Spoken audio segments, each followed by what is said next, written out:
Hello mga ka-DIY, welcome to my channel, Rogin DIY TV Mix. Ayan, ito mga ka-DIY, mayroon tayong project. Dito tayo sa Muson, ayan, sa may kubo. Ayan, magsimula na tayo dito mga ka-DIY, no? Maggawa ng kubo natin.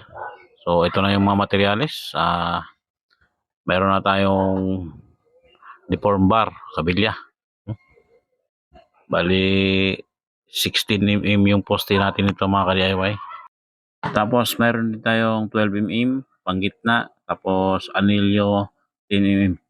Ayan mga ka-DIY, no? Sabi ng foreman matibay na daw yan.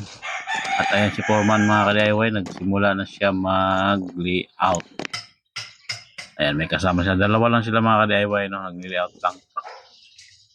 Baka sunod araw, baka magdala na yan ng mga tauhan, no? Para magsimula na silang maghukay. Dahil mahirap po kayo dito mga ka-DIY, bato-bato, tapos matigas. So ayan, nagsimula na sila. So simula na rin yung init, no? Kaya mahirap din magpagawa ng bahay mga ka-DIY, no? Kailangan tipid-tipid sa luho ng katawan dahil mahal ng materialis. Although nakakuha kami mga ka-DIY na materialis sa Budica, kaya medyo mababa siya sa hardware, no? Malamang sa hardware ng 15 pesos, medyo mababa sa Budica mga ka-DIY. Kailangan bultuhan nga lang mga ka-DIY. Tapos kailangan may service, no? Pick up, walang deliver. So yan, magbabayad ka rin ng deliver, pa-pick up mo para makatipid. Sa mga may balak magpagawa ng bahay dyan, malayo pa lang mga ka-DIY, anuhin nyo na kung magkano ba talaga o anong design ng bahay mo, kasi ang hirap magpagawa ng bahay mga ka-DIY, magastos. At kailangan kumpleto ka sa permit, dahil pag hindi, ako, malaki ang penalty. Dahil dito sa katabi namin mga ka-DIY, na penalty sila ng 40,000. Ganun kalaki ang penalty mga ka-DIY, depende sa laki ng bahay. Kaya habang maaga pa, panuhin nyo ng mabuti dahil magastos, no? Madugo, mga lakaran. So story nga pala to mga ka-DIY, no? Ang ipapagawa ko lang dito, skeleton lang, puting, tsaka poste, tapos slab sa second floor. Tapos yung iba, tayo nagagawa mga ka-DIY, no? Sa mga haloblak lang, kaya na natin yan. At yung poste, tsaka slab, yun ang hindi natin kaya dahil mabibigat na trabaho na yan mga ka-DIY. Kagaya ng paggawa ng mga bakal, no? Pag buloktot, so hindi na natin kaya yan. Dahil yun ang mahirap na trabaho. Pero ito nakuha ko mga ka-DIY na gumagawa all around nito. Pwede siya magkarpintero, pwede mag-welder, pwede rin siya mason, ayan, steelman. So kayang-kaya niya mga ka-DIY, no? Dahil sa tagal na niyang ginagawa yan, ayan, kompleto na siya, nandiyan sa kanya lahat. Tapos yung usapan namin dito sa bayaran, pakyawan to mga ka-DIY, pero utay-utay lang, hindi bigla. Kaya magaan lang sa bulsa. Kaya kung kayo magpagawa, hanapin niyo yung ganun na karpintero na utay-utay lang ang bayad. So hindi na mabigat, di ba? Maswerte pa ako dito mga ka-DIY, nakagawa ako ng bahay na utay-utay lang ang bayad. Para sa akin mga ka-DIY, mas maano ko sa pakyawan, kasi gusto ko yung pakyawan. Kasi wala na akong asikasuhin pa na iba. Bahala na sila kung anong tauhan kukunin nila, no?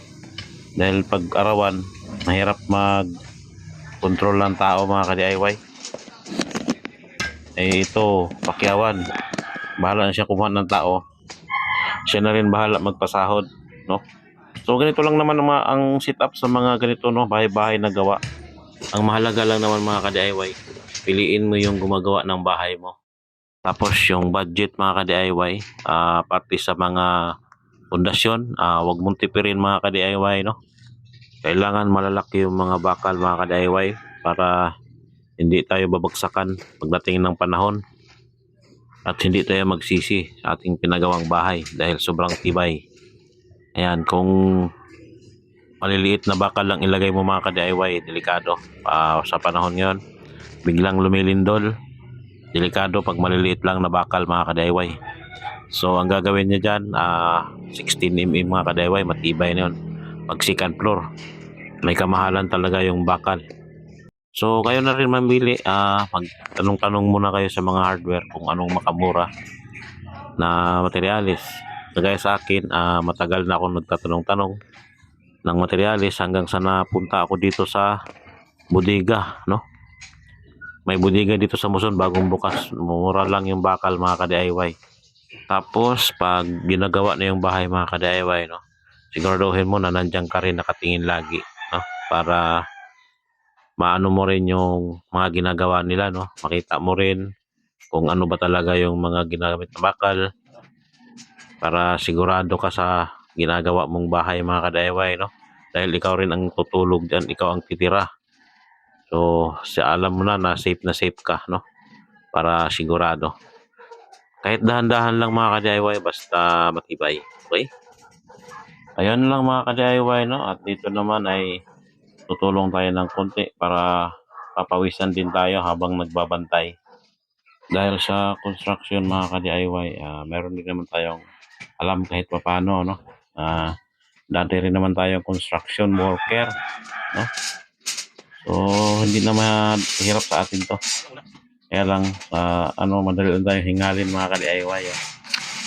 Dahil hindi na tayo sanay. No? Kaya, hingal ka agad. Kunting hatak-hatak lang ng bakal, no? Hingal ka agad. So, ayan dito mga ka-DIY, no? Patapos na rin yan. Maglalagay na tayo ng gitnang kabilya.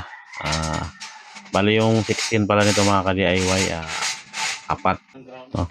Tapos yung dalawang 12 mm sa gitna para list ng konti. Okay? So, sa ngayon, nakagawa na kami ng tatlong poste na yan. Tapos yung naghuhukay, nakarami na rin. Mga ilang araw lang mga ka-DIY, mabuhusan na rin to. At pag nabuhusan na, nakikita mo na may bahay ka na talaga, no?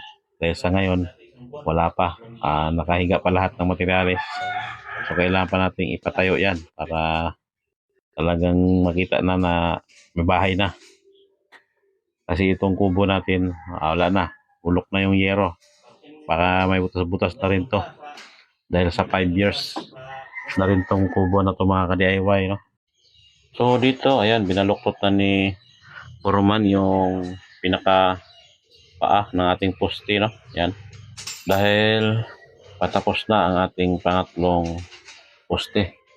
Mabilis lang talaga pag sanay na gumagawa, no? Kaya, ayan, no? Tapos na ang ating poste. So, ilalagay na natin yan dun sa kasamahan niya. Dahil marami nang nagawa. Bali, may dalawa na. Bali, ito pangatlo. So, siyam na poste ito mga ka-DIY.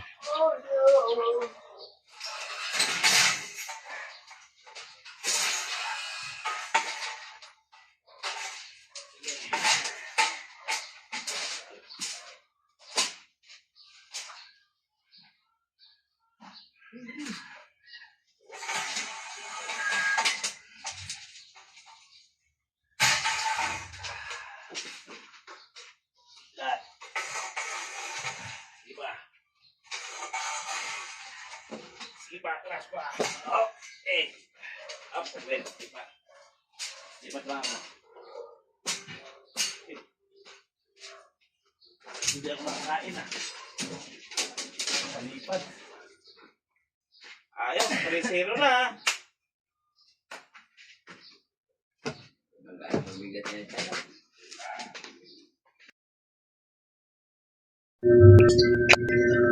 Ayan na guys, yung ating pangposte. Ayun mga ka-DIY, maraming salamat sa panonood at ito muna ang ating video sa ngayon. Abangan ang ating part 2 nito mga ka-DIY, no? At hanggang dito na lang, maraming salamat sa panonood. Please like and subscribe and click the notification bell para updated kayo sa susunod pang mga video. Salamat!